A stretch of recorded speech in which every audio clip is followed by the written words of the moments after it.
This is the Capitol Rundown. The United States and our allies will defend every inch of territory that is NATO territory. It checked a lot of boxes of things I wanted to see. Kind of doubled down on things that are making him a very unpopular president. The State of the Union is strong because you, the American people, are strong. It's all straight ahead. The Capitol Rundown starts now. Hello and thanks for joining us, everyone. I'm Siobhan Klepfer. It has been a busy week in Michigan's capital and in the nation's capital. The State of the Union is one of the biggest stories of the week, and we're going to take a deeper dive into that speech and reaction to it later in the show. But we're going to start this episode of the Rundown with the biggest story in the world, the war in Ukraine.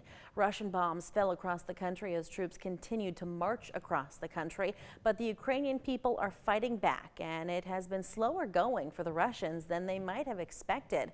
Of course, the United States is leading the condemnation of Russia and the effort to get them to stop. We asked members of Michigan's congressional delegation for their take on America's efforts. I do think there's more we could be doing, and I understand that, you know, watching these images on TV is painful, and the president made the decision we're not going to send American sons and daughters to go fight and die in Ukraine. But then you have to throw the kitchen sink at the problem from every other tool in your toolkit, and I don't feel like we've done that yet. I think there's more room to do that. We need to continue to have very strong economic sanctions. These are already what we have seen just in the last few days.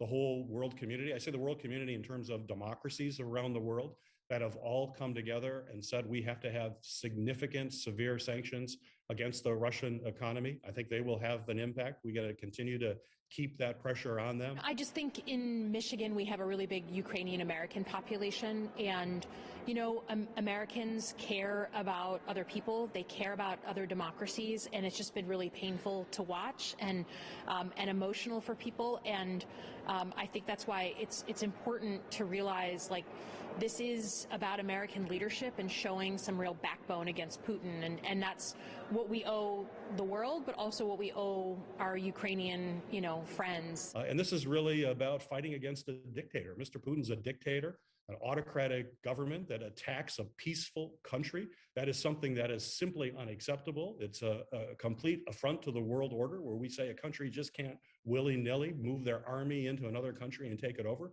That's unacceptable. And that's what we get with an autocratic government like you see in Russia with Mr. Putin. So the world democracies are stepping up and saying, we will never tolerate this. The rights of people to have freedom and to be able to choose their own government is so important. And the Ukrainian people are showing with their courage that they're willing to fight for it, and we need to be there supporting them every step of the way.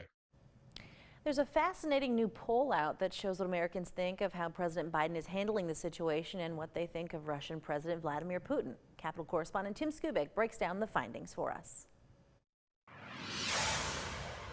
For people that are old enough to remember World War II, present company excluded, but there was an isolation movement in America not to get involved in WW2.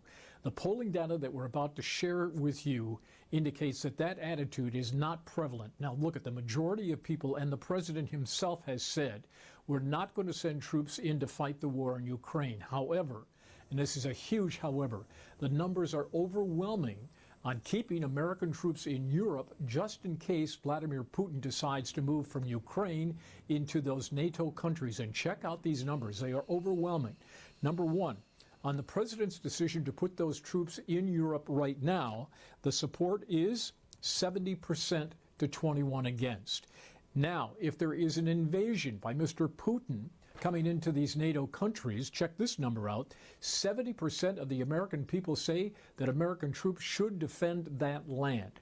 21% say let's just talk about it. It's an amazing number, 70% basically saying we should send our troops in to defend Europe. Now, when you break it down also on this other question that the survey asked, on the stability of Mr. Putin himself, interesting findings. Overall in the country, 31% believe that Mr. Putin is stable, but 49% say he is unstable. And check out these numbers between men and women. Very fascinating. Men, 43%, yeah, he's stable, no problem there. And 39% believe he's unstable. But women, wow. 20% say Mr. Putin is unstable, and only 54% say he is stable.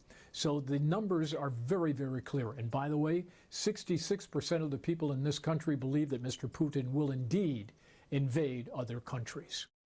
And we'll have more from Tim later in the show. But coming up next, we told you we'd talk about the other big story this week. We'll recap the State of the Union and have reaction from some of Michigan's congressional delegation. That's when the Capitol Rundown continues.